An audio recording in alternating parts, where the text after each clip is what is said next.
Hello, good morning बेटा। कैसे हो आप सब? बहुत अच्छे होंगे, मुझे पूरी उम्मीद है। ओके। और अपना काम भी बहुत अच्छे से कर रहे होंगे। कोई दिक्कत है तो आप मेरे से बिल्कुल पूछ सकते हैं कभी भी। ओके। तो चलिए अपना टॉपिक स्टार्ट करते हैं। अभी हम चैप्टर 8 और यूनिट 8 डी और एफ ब्लॉक एलिमेंट्स कर रहे हैं, जिसमें डी ब्लॉक के ट्रेंड्स पढ़ रहे हैं। इससे लास्ट वीडियो में मैंने आई थिंक आपको metallic character, atomic radius, melting boiling point ये सब करवाया था। अब हम फोर्थ प्रॉपर्टी को डिस्कस कर रहे हैं, that is density. Okay. So density is mass upon volume. Okay. और क्योंकि हम इन एलिमेंट्स को सीरीज के अंदर डिस्कस करेंगे, जैसे स्कैंडियम वाली series 3D 4D 5D 6D, तो जब आप सीरीज के अंदर लेफ्ट टू राइट जाते हो,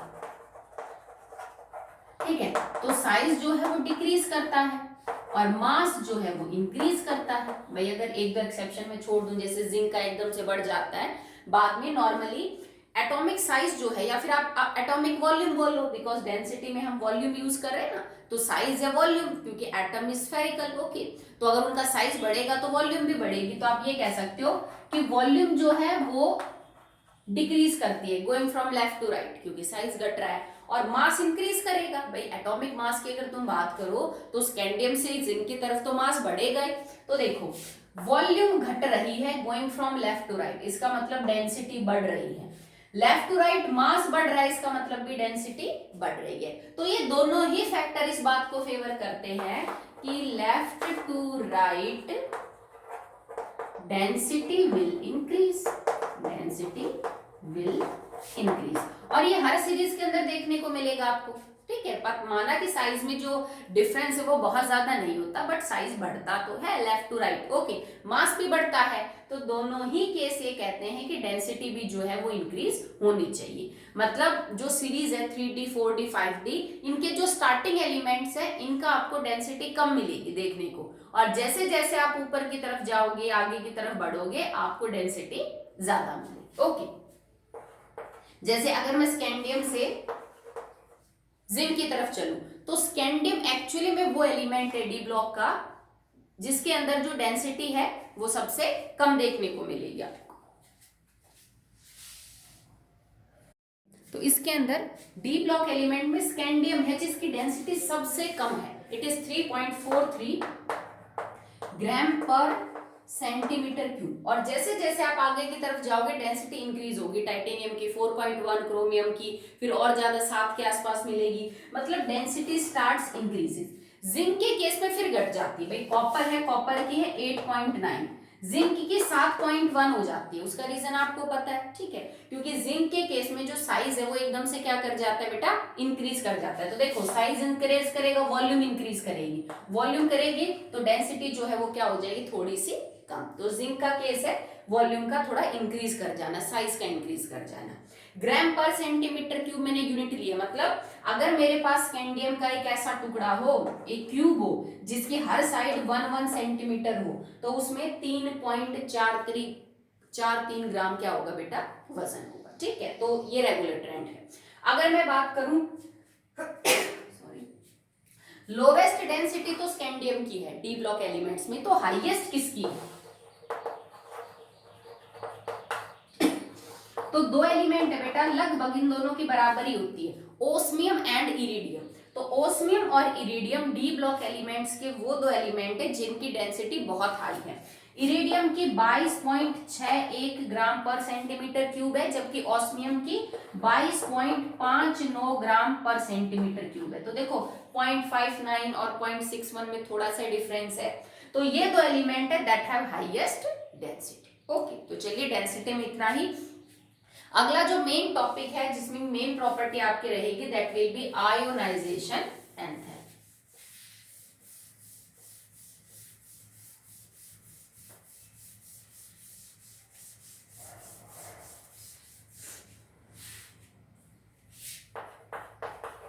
आयोनाइजेशन एंथैल्पी आप सबको पता है होती क्या है आयोनाइजेशन एंथैल्पी। बेटा जो डी ब्लॉक एलिमेंट्स है ना, उनमें आयोनाइजेशन एंथैल्पी में रेगुलर ट्रेंड नहीं होता।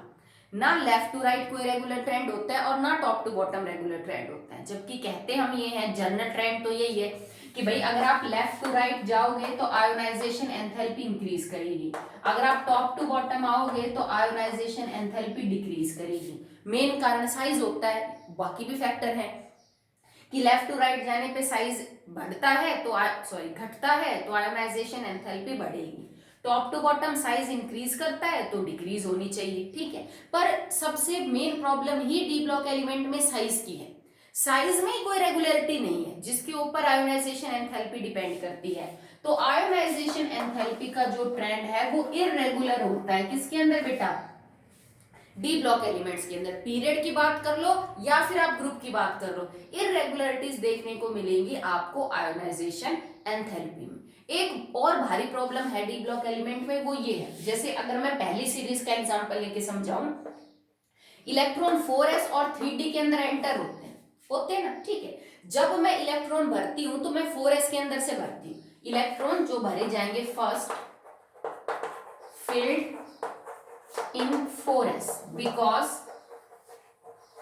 lower in energy। भाई 4s जो है वो एनर्जी में कम है, दैट्स व्हाई अफबो प्रिंसिपल को यूज किया और हमने 4s के अंदर इलेक्ट्रॉन पहले भरे, जब वो भर गया तो 3d में भरे, ठीक है। But when we remove electron it is from 4s। तो देखो अगर 4s की एनर्जी कम और 3d की एनर्जी ज्यादा है तो इलेक्ट्रॉन्स 3d से निकलने चाहिए, ऑब्वियस सी बात है ना कि इलेक्ट्रॉन्स तो 3d से निकालो, क्योंकि भाई बाहर की एनर्जी शेल जो है उसी से इलेक्ट्रॉन निकलेंगे, अंदर वाली जिसकी कम एनर्जी शेल है उससे नहीं। पर यहाँ पे सिचुएशन कुछ अपोजिट है ना बेटा, कि 3d यहाँ है और 4s यहाँ है, ठीक है। 4s के अंदर इलेक्ट्रॉन है और 3d के अंदर 1 by 1 ऐड हो रहे हैं, 4s की एनर्जी कम 3d की एनर्जी ज्यादा, पर बाहर की तरफ तो 4s है, तो इलेक्ट्रॉन किससे निकलेंगे, 4s से। तो एक तो इसमें ये भी प्रॉब्लम है कि इलेक्ट्रॉन डालने पहले 4s में जाते हैं क्योंकि वो एनर्जी में कम है, पर निकाले भी 4s से जाते हैं, ठीक है, क्योंकि वो बाहर की तरफ है, ठीक है। और 4s के अंदर जरूरी नहीं कि इलेक्ट्रॉन दो ही हो, कई केसेस में 4s के अंदर 1 इलेक्ट्रॉन भी हुआ है, 4s के अंदर 0 इलेक्ट्रॉन भी हुआ है, वो स्टेबिलिटी के चक्कर में, जैसे chromium copper 4s1 3d10 4s1 3d5, ताकि उनकी d जो है वो फुल्ली फिल्ड और हाफ फिल्ड हो जाए, जिससे नंबर ऑफ इलेक्ट्रॉन्स का एक्सचेंज ज्यादा हो जाए, एक्सचेंज एनर्जी बाहर की तरफ ज्यादा निकले, वो एलिमेंट ज्यादा स्टेबल हो जाए, ठीक है।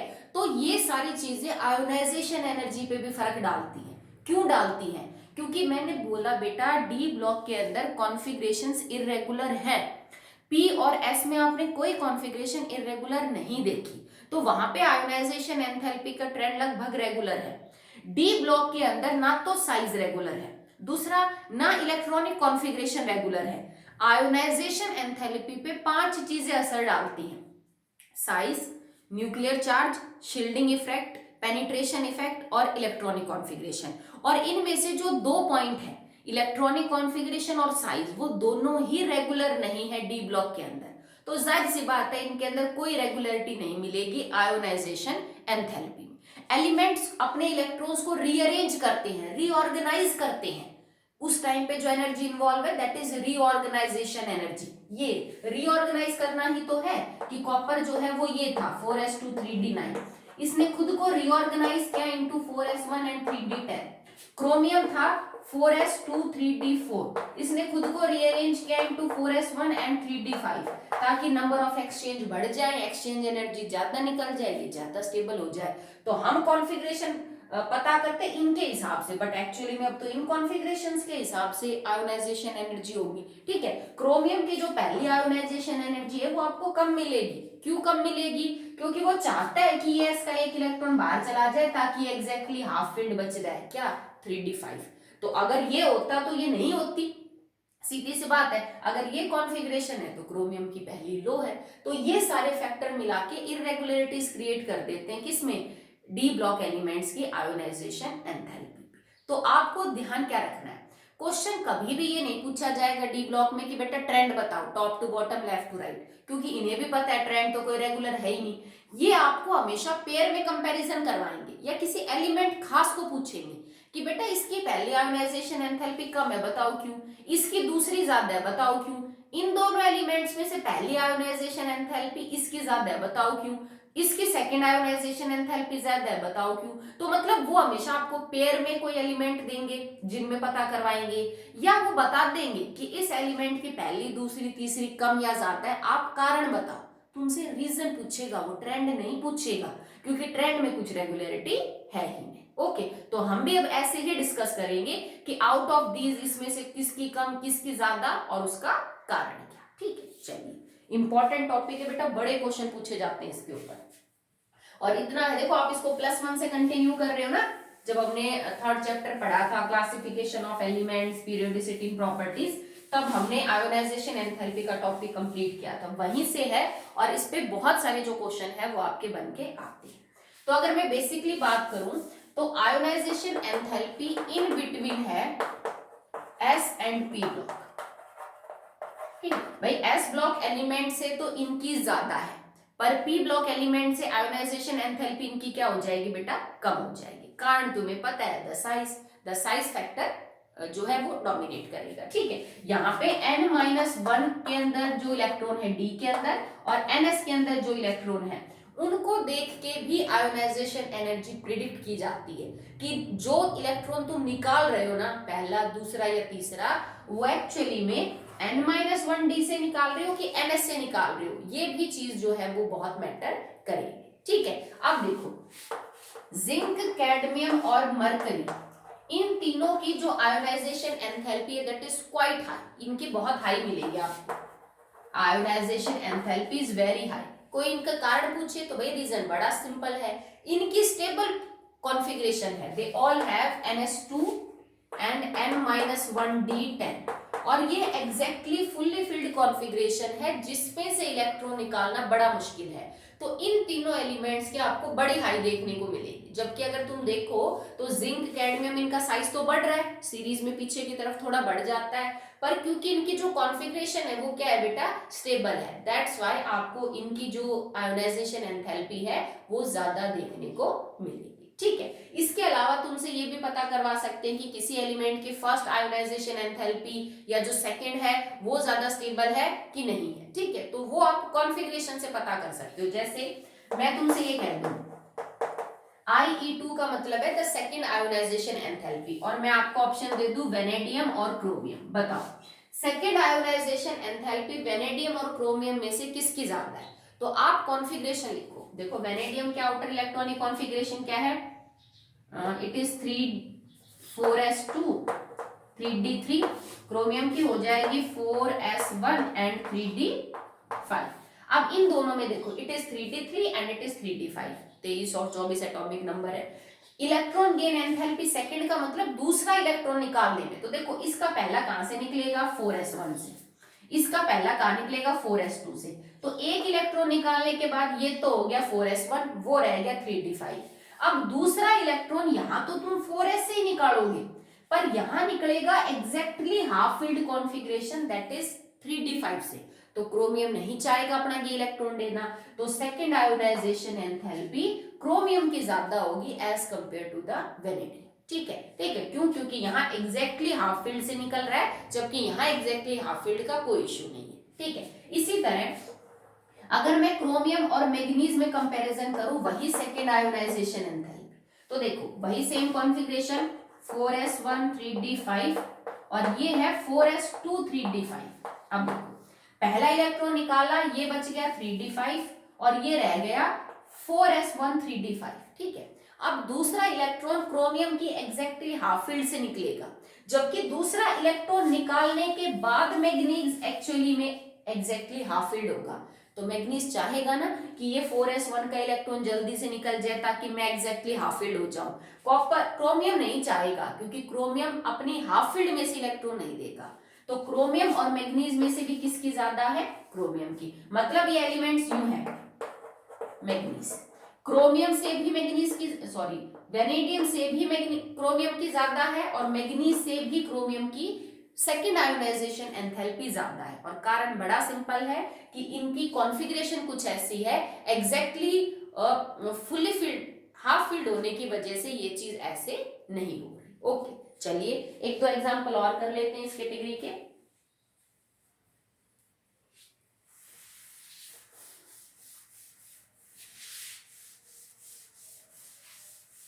जैसे आपसे कंपैरिजन करवा दे कोई कॉपर और जिंक का, ओके, कॉपर और जिंक मेरे पास है, ठीक है, और वो कंपैरिजन करवाए सेकंड आयोनाइजेशन एंथैल्पी का, तो देखो कॉपर का केस है, it is 4s13d10 and it is 4s23d10। और इन दोनों में कोई आपसे यूं पूछे बेटा कॉपर और जिंक में से किसकी सेकंड आयोनाइजेशन एंथैल्पी हाईएस्ट है, तो देखो पहला इलेक्ट्रॉन यहां भी 4s से निकलेगा, यहां भी 4s से निकलेगा, ठीक है। चलो मैंने पहला इलेक्ट्रॉन यहां से हटा दिया, इसका भी पहला इलेक्ट्रॉन हटा दिया। अब दूसरा इलेक्ट्रॉन कॉपर की 3d10 से निकलेगा जो कि पूरी भरी हुई है, जबकि जिंक के केस में वो सेकंड इलेक्ट्रॉन 4s से निकलेगा। तो इसका मतलब जिंक तो अलाउ कर सकता है इलेक्ट्रॉन निकलना, बट कॉपर अलाउ नहीं करेगा एक इलेक्ट्रॉन। तो इन दोनों में से सेकंड किसकी ज्यादा हुई, कॉपर की ज्यादा हुई, ठीक है। अब चलो मैं निकिल और कॉपर में कंपैरिजन करती हूँ। निकिल की है 4s2 3d8, ठीक है, और इसकी है 4s1 3d10। एक इलेक्ट्रॉन देने के बाद ये तो यहां से बच गया 3d10 और ये हो गया 4s1। दूसरा इलेक्ट्रॉन अगर ये देगा तो ये 3d10 में से देगा जो कि एग्जैक्टली फुल्ली फिल्ड है, जबकि ये दूसरा इलेक्ट्रॉन देगा 4s1 से, और इसको देने के बाद ये कॉन्फ़िगरेशन भी स्टेबल होती है। कैसे स्टेबल होती है वो आगे इसी चैप्टर में पढ़ोगे कि 8 में ऐसा क्या है भाई, ना तो ये 5 है ना तो ये 8 है, तो 8 क्यों स्टेबल हो गई वो रीजन आप आगे समझोगे, ठीक है। तो इन दोनों में से भी किसकी ज्यादा हो जाएगी बेटा, कॉपर की जो इलेक्ट्रॉनिक कॉन्फ़िगरेशन है उस वजह से यहाँ पे सेकेंड आयोनाइजेशन एंथैल्पी कॉपर की आपको सबसे ज्यादा देखने को मिलेगी, ठीक है। अब मान लो कि मैं थर्ड आयोनाइजेशन एंथैल्पी की बात करूं तो मैग्नीज की थर्ड बहुत हाई मिलेगी। Ionisation enthalpy third of manganese is very high. इसका कारण पूछ ले, जैसे आपको स्टेटमेंट दे दो रीजन पूछे तो तुम क्या कहोगे कि मैग्नीज की आउटर इलेक्ट्रॉनिक कॉन्फ़िगरेशन है 4s2 3d5। ये पहला इलेक्ट्रॉन s से दे देगा, दूसरा इलेक्ट्रॉन s से दे देगा, पर ये तीसरा इलेक्ट्रॉन नहीं देना चाहेगा क्योंकि तीसरा इलेक्ट्रॉन इसकी एग्जैक्टली हाफ फील्ड कॉन्फ़िगरेशन से निकलेगा, दैट इज 3d5। तो इस वजह से आयोनाइजेशन एंथैल्पी मैग्नीज की तीसरी बड़ी हाई मिलेगी तुम्हें, क्योंकि वो अपनी d5 में से इलेक्ट्रॉन निकालना प्रीफर नहीं करेगा, ठीक है। तो कॉन्फ़िगरेशन तो बड़ी इंपॉर्टेंट है इनमें। कॉन्फ़िगरेशन देख के आप आराम से बता दोगे डायमैग्नेटिक है, पैरामैग्नेटिक है, कलर्ड है कि कलरलेस है, ये आयोनाइजेशन एंथैल्पी हाई होगी लो होगी, आप सब कुछ जो है वो इजीली एक्सप्लेन कर सकते हो, ठीक है। चलो एक दो और एग्जांपल कर लेते हैं। जैसे मैं पेयर समझा रही हूँ ना, इन्हीं टाइप से आपसे जो क्वेश्चन है वो पूछा जाएगा। जैसे मान लो अगर मुझे आयोनाइजेशन एनर्जी थर्ड कंपेयर करनी है बिटवीन आयरन एंड मान लीजिए जैसे मैग्नीज कंपेयर करनी है, iron and manganese third ionization enthalpy compare करनी है। चलो दोनों की कॉन्फ़िगरेशन लिखते हैं। आयरन की है 4s2 3d6 और मैग्नीज की है 4s2 3d5। पहला इलेक्ट्रॉन यहां से जाएगा, पहला इधर से, दूसरा भी इधर से, दूसरा भी इधर से, मतलब दोनों ने दो दो इलेक्ट्रॉन दे दिए।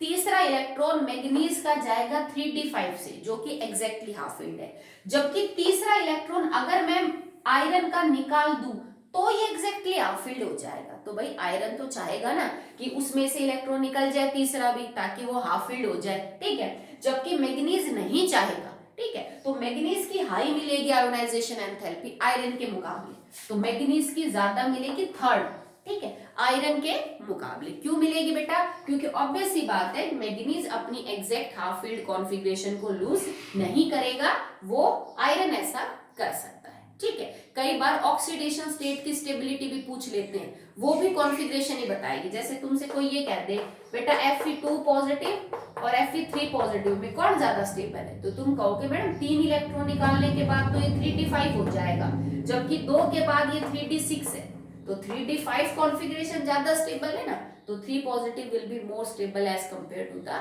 2 पॉजिटिव, ठीक है। नेक्स्ट देखिए, अगर आपके पास एलिमेंट्स हो लाइक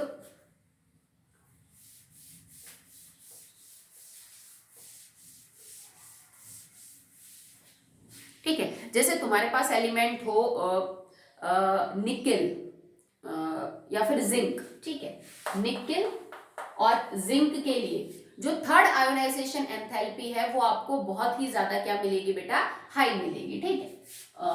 वाई, निकिल जिंक के लिए जो थर्ड आयोनाइजेशन एंथैल्पी है, क्यों हाई?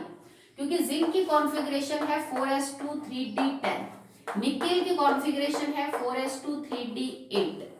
दो इलेक्ट्रॉन निकालने के बाद जो तीसरा इलेक्ट्रॉन निकालेंगे, यहां वो 3d10 से जा रहा है जो कि एग्जैक्टली फुल्ली फिल्ड है, और 3d8 कॉन्फ़िगरेशन भी स्टेबल होती है with some reason that will be discussed later. इस वजह से ये दोनों ही अपना तीसरा इलेक्ट्रॉन रिलीज करना नहीं चाहते। तो इनके केस में इनकी जो थर्ड आयोनाइजेशन एंथैल्पी है, वो जिंक हो, वो कैडमियम हो, मरकरी हो, सबके केस में आपको क्या मिलेगी बेटा, ज्यादा मिलेगी। ओके, तो अभी तक हमने सीरीज के अंदर कंपैरिजन किया है कि सीरीज के अंदर देखो जगह जगह पे आपको एक्सेप्शंस देखने को मिले ना। दूसरी बात, इस पे भी बहुत कुछ डिपेंड करता है कि तुम वो इलेक्ट्रॉन पहला निकाल रहे हो कि दूसरा कि तीसरा। किसी की पहली ज्यादा है, किसी की दूसरी ज्यादा है, किसी की तीसरी ज्यादा है। जैसे सेम एलिमेंट्स में, दो एलिमेंट में मैं कंपैरिजन करूं, हो सकता है इस एलिमेंट की पहली ज्यादा हो, इसकी दूसरी ज्यादा, ठीक है। तो that will be all decided by the configuration, ठीक है। अब अगर मैं फर्स्ट आयोनाइजेशन एंथैल्पी की बात करूं 3D एलिमेंट्स की, that is higher, sorry lower, और 5D एलिमेंट्स की जो मिलेगी वो आपको क्या मिल जाएगी, हायर। जैसे मेरे पास सीरीज है 3D 4D 5D। एक्सपेक्ट ये किया था कि 3D से कम होनी थी 4D की, और 4D से कम होनी थी किसकी, 5D की। सिंपल सी बात है, साइज इसी तरह भाई, शेल बढ़ रही है, साइज बढ़ रहा है, आयोनाइजेशन एंथैल्पी कम होनी थी। बट 5D एलिमेंट्स की जो है ना वो ज्यादा होती है, ये एक्सपेक्टेड है, एक्चुअली में ज्यादा है 5D की 4D और 3D से। और इसका रीजन जो है ना, इसका रीजन वही है, लेंथेनॉइड और एक्टिनॉइड कॉन्ट्रैक्शन, ठीक है, कि इनके अंदर F के और D के इतने इलेक्ट्रॉन्स ऐड हो जाते हैं जो कि अच्छे से ढक नहीं पाते पीछे के S के इलेक्ट्रॉन्स को, और S के इलेक्ट्रॉन न्यूक्लियस से बड़ा ही, देखो इसको ना यूं समझो आप, क्योंकि 5D एलिमेंट्स जो हैं उनके अंदर F के 14 एलिमेंट प्लस में D के 10 इलेक्ट्रॉन ऐड हो चुके हैं, टोटल आपके 24 इलेक्ट्रॉन आ चुके हैं। और F और D का स्क्रीनिंग और शील्डिंग इफेक्ट कमजोर है। तुम ये सोचो, अगर ये 4F है तो इसके पीछे 5D है, और 5D के पीछे 6S है। 4F के इलेक्ट्रॉन्स D को ढंग से नहीं ढक सकते, शेप वैसी नहीं है। D वाले S को ढंग से नहीं ढक सकते, नहीं ढक सकते ना। इसका मतलब 6S के इलेक्ट्रॉन न्यूक्लियस से फोर्स को फील करेंगे, अच्छी खासी फोर्स, क्योंकि इनको ढक तो कोई पाए नहीं। अगर मैं 6S के इलेक्ट्रॉन ढक पाती तो वो न्यूक्लियस से कम ताकत फील करते और फ्री होते, आप इलेक्ट्रॉन्स को आराम से निकाल लेते। पर क्योंकि F और D का शील्डिंग और स्क्रीनिंग इफेक्ट बड़ा ही कमजोर है, तो S के इलेक्ट्रॉन न्यूक्लियस से टाइटली बाउंड है, और अगर S के इलेक्ट्रॉन टाइटली बाउंड है तो वो आसानी से नहीं बाहर जाएंगे, तुम्हें एनर्जी बहुत ही ज्यादा देनी पड़ेगी। तो 3D 4D के मुकाबले 5D की हाई इसलिए हो गई क्योंकि 3D और 4D के अंदर सिर्फ D के इलेक्ट्रॉन है, 4D से 5D में F के इलेक्ट्रॉन ऐड हो गए।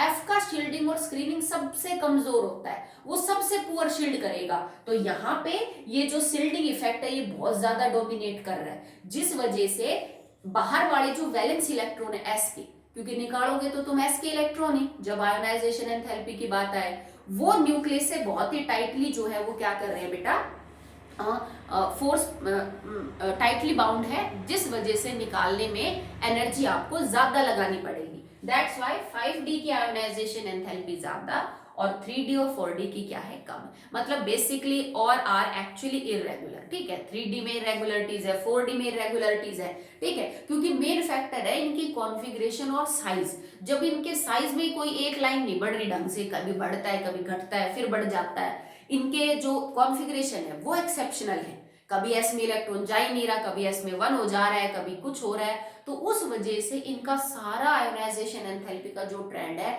That all get disturb. तो एक्चुअली तुम्हारे लिए तो अच्छा है। क्यों अच्छा है? क्योंकि अभी तुम्हें ट्रेंड्स रटने की जरूरत नहीं है, तुम्हें सिर्फ पेयर्स के ऊपर क्वेश्चन आएंगे, या फिर जैसे 4 एलिमेंट दे दिए, चारों में से पहली आयोनाइजेशन एंथैल्पी ज्यादा किसकी है, तीसरी किसकी ज्यादा है, दूसरी किसकी ज्यादा है, बस आप कॉन्फ़िगरेशन लिखिए बाहर वाली, और ये देखो कि इस एलिमेंट में पहला कहां से निकल रहा है, इस एलिमेंट में दूसरा कहां से निकलेगा, पहला और दूसरा निकलने के बाद जो कॉन्फ़िगरेशन बची है वो कैसी है, तुम जो इलेक्ट्रॉन निकाल रहे हो वो स्टेबल कॉन्फ़िगरेशन में से निकाल रहे हो, या तुम्हारे इलेक्ट्रॉन निकालने के बाद एलिमेंट स्टेबल हो रहा है। भाई अगर तुम स्टेबल में से निकाल रहे हो तो आयोनाइजेशन एनर्जी हाई मिलेगी, अगर तुम्हारे इलेक्ट्रॉन निकालने के बाद एटम स्टेबल हो रहा है तो मतलब आयोनाइजेशन एनर्जी क्या मिलेगी, कम मिलेगी। Exactly fully filled, exactly half filled की आपको आयोनाइजेशन एनर्जी बड़ी हाई मिलेगी, ठीक है। अगर किसी एलिमेंट में से इलेक्ट्रॉन निकालने के बाद वो एग्जैक्टली फुल्ली फिल्ड और हाफ फिल्ड हो रहा है तो उसकी एनर्जी आपको क्या मिलेगी, कम देखने को जो है वो मिलेगी। ट्रेंड्स बिल्कुल इरेगुलर है, कोई स्ट्रिप लाइन आपको देखने को नहीं मिलेगी, आपका ग्राफ कुछ कुछ ऐसे आएगा, ऊपर नीचे चढ़ता हुआ है। ओके, तो that's all for today, because अगला टॉपिक कंप्लीट हो नहीं पाएगा, तो नेक्स्ट वीडियो के अंदर हम इलेक्ट्रोड पोटेंशियल को डिस्कस करेंगे। Okay, that's all for the day.